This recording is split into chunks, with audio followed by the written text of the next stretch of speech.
Assalamu Alaikum. Today I decided to be a little bit sweeter, so I made some muffins. I felt a little bit bluey. How are you, brother? How's everything? Moving on from our last talk, we look at Surah Al-Hujurat in this mini-series. And we reach the part where Allah says, يا أيها الذين آمنوا لا يسخر قوم من قوم عسى أن يكونوا خيرا منهم ولا نساء من نساء عسى أن يكن خيرا منهن. Which means, O believers, let not a group of men scoff at another group. I'm just reading it from here so I don't get it wrong. It may well be that the latter at whom they scoff are better than they. Nor let a group of women scoff at another group. It may well be that the latter are better than they. This is very interesting because Allah subhanahu wa ta'ala addresses both the men by themselves and then the women. And I wonder why. I think there's two reasons.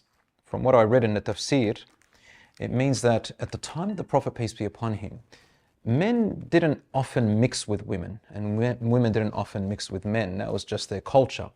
Of course, they did go out to the markets, they did talk to each other. There was crossovers, even in the masjid there was that thing. Now, as time went on, obviously times change. Men and women interact a little bit more in different places like the workforce. There's nothing wrong with that so long as they adhere to the Islamic guidelines. But that's probably one of the reasons why they're mentioned separately. Another reason is to say, well, men have a way of scoffing at each other and women have their own way of scoffing at each other. Each one has their way. And I think that when Allah subhanahu wa ta'ala says this, some mufassirun say, well, Allah wanted to address the men in the way they put each other down and the women in their ways and how they put each other down. We know the psychology of these different two genders. When Allah subhanahu wa ta'ala talks about scoffing each other, He means subhanahu wa ta'ala to us, slandering each other, mocking each other, putting each other down in a passive-aggressive manner. You know that passive-aggressive manner that people sometimes use? They don't really say it, but they're saying it. You know, it's like saying, say I'm stupid without saying I'm stupid. Passive-aggressive is one of the worst types of mockeries. Another way is online. I write something, or I put an emoji in a certain way, or I put a common social lingo that we know to put each other down. You know, I'm a teacher, alhamdulillah. And one of the things we learn from youngsters is that when they bully each other in the classroom, they have these special sounds. When you walk into the room, especially when that new student comes in, someone coughs, or someone does an animal sound, for example, or someone does this little look. All of this is bullying and haram in Islam. And when we do that, we're putting each other down. And you know what that really actually means? I'll tell you what psychologically. It means that if I do it, that shows that I have low self-esteem. It means that I'm not proud about myself. It means I've got to put someone else down in order for me to feel amazing. That's an ego problem. That type of a person is going to have problems as they grow up. They're going to have problems at their workplace. They're going to have problems with their family. If they're single and they get married, man or woman, they're going to create problems in their family. And worse than that, the children are going to imitate them. I've seen it as a teacher happen a lot of times. I go into a school and I observe. We don't say anything, but then you can tell some of the students, some of the children, you can tell that maybe they took it from their parents' bad character. So we've got to be very careful how we present ourselves to our children, very importantly, whether you're a teacher, a parent, an imam, an older brother, an older sister, an uncle, an aunt, it doesn't matter who you are. Children watch and observe. One friend of mine, he said, where is that man who smiles a lot? His daughter was about 7 years old. He says to me, where's that man who smiles a lot? Children look for character. They look for how we conduct ourselves, and they remember it. Allah subhanahu wa ta'ala, when He tells us to not scoff at each other and slander each other and put each other down, He then says, maybe that other group is better than you. Allah tells us in another verse in the Qur'an, فَلَا تُزَكُّوا أَنفُسَكُمْ. Never praise yourselves in piety. You see, people with low self-esteem, if it's not religion, it's money. If it's not money, it's property. If it's not property, it's looks. If it's not that, it's reputation. People have a problem with their self-esteem and they don't work on it or take advice. They'll use anything to put other people down.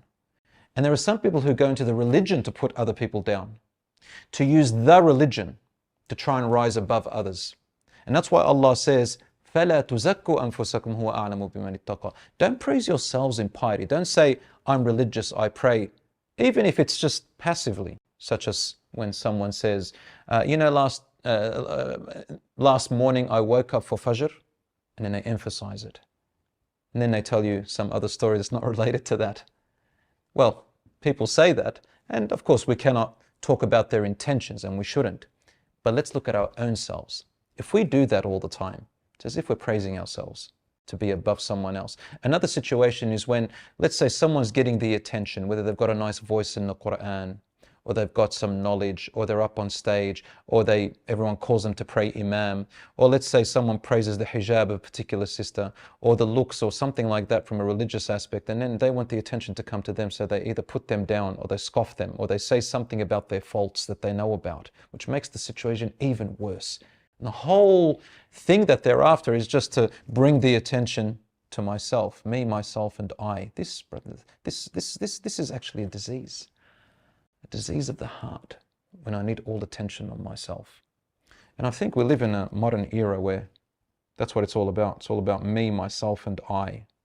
I've seen number plates on cars, all eyes on me. Well, it doesn't fit at all. I think I saw it then on a windscreen, but something similar to that on a number plate that meant, look at me. And you know, the shaitan, Iblis, that's exactly what he said to Allah. He said, I'm going to lead them all astray, and I'm going to climb on top of them like the way you climb on a horse, and grab their reins and steer them and make them ungrateful. وَلَا تَجِدُ أَكْثَرَهُمْ شَاكِرِينَ. You will find most of them not grateful, meaning they're not grateful for the blessings you've given them. They always got to put someone else down, as if they've got no blessings. Instead of thanking Allah for the blessings they have and feeling happy for the blessings of other people, they don't do that. That's called being ungrateful. We should say Alhamdulillah for everything we have. And the Prophet, peace be upon him, used to tell us in a Sahih Hadith, we all know it. He said, never look at those who are above you and more blessed than you, but look at those who are below you in fortune and blessings. Because then, if you have the habit of always looking who's got more, then you're going to forget and not realize how many blessings you have. Every one of us has those blessings, and we should thank Allah subhanahu wa ta'ala for it, but not show it off. One hadith that comes to mind is where the Prophet, peace be upon him, says, "Man tawada'a lillahi rafa'ah." Whoever humbles themselves, Allah will lift them and honor them. And you can see it. People will accept you, but love you at the same time. Some people may accept you because of some gain they want from you, to use you and abuse you. But the people that Allah makes people accept them in this life, they're the ones whom the angels have accepted them in the heavens. And Allah subhanahu wa ta'ala has accepted them. And they're the people who not only do others give them attention, but they also love them genuinely. You can tell. I'll give you a little piece of advice, if you like, from what experts have said, and I want to merge it with what Islam teaches us about self-esteem and confidence. If you want to be a high-value person really, and you want Allah to be pleased with you, and you want to be, someone important, but without falling into the problem of putting others down, then know what confidence means. And there's 4 types of confidence that we've learned. The first one is where you know that you can do something and you feel you can do something, then that's good confidence, but don't show it off. The second type is called the confidence where you know you can do something, but you feel you cannot do it. And that's lack of confidence. The third one is when a person knows they cannot do it and they feel they can do it. That's an ego problem. And you're going to fall into big problems like that. And the last one is where a person knows they cannot do it and feel they cannot do it. That's called maturity. A Muslim should not appear, in fact, any person should not appear more than their reality. Don't try to be someone you're not. A Muslim or a person, a healthy person, should appear a little bit below their reality. And that way they can connect with others and Allah subhanahu wa ta'ala will lift them. That's how the Prophet, peace be upon him, was. If you were to go back in time 1,400 years and you wanted to look for the Messenger sallallahu alaihi wasallam, guess where you should look? You don't go to the masjid first of all. I mean, you can. You can go looking for the famous companions that you always heard about. But if you really want to find him quick and efficiently, go look for a group of people who look poor and destitute. And most likely you'll find the Prophet, peace be upon him, sitting among them. I remember a beautiful story about a lady who used to clean the masjid, the mosque of the Prophet ﷺ back in his time. And she was not really known by any name or lineage. Nobody really cared too much about her. I mean, they loved her as a sister, but nobody really talked about her much. But to Allah, she was important. She used to clean the masjid. That's the best skill that she had. And she was pious, and she had adhkar, and she had remembrance of Allah, and she was all that stuff. But in the eyes of the people, that's all she did. One day she died, and the Prophet, peace be upon him, was asleep at Fajr time. He asked immediately about her. They said, Wallah ya Rasulullah, she died. He said, why didn't you tell me? They said, we didn't want to disturb you or asleep. So the Prophet, peace be upon him, went and said, show me where her grave is. He went there and prayed Salat al-Janazah for her.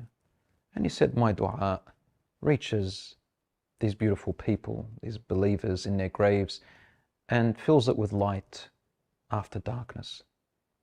The Prophet, peace be upon him, always made everybody feel important.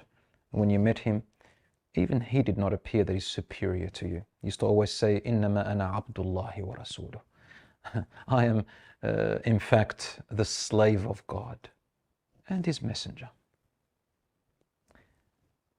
Amazing if we can take that role modeling from our Prophet, peace be upon him.